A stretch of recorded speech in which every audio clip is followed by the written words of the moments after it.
It's going to be a busy Wednesday night tonight. Hopefully we'll get some welding finished on that one for the Australia trip. I've got to get this ready.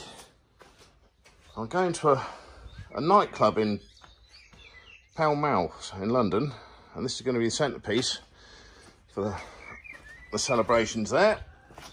Something to do with the coronation, but I've got to go to a nightclub between 10:30 and 2 o'clock in the morning in London in a week or two. Just bought that, so we'll do a bit on that tonight. Get that together. Try and find a battery to fit it, that'd be good. I took it for a spin. It's spluttery as hell, but it's all right, generally.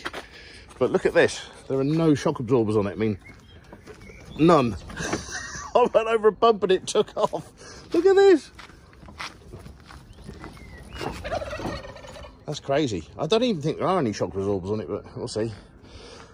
This, I'm going to put into Brightwell's auctions.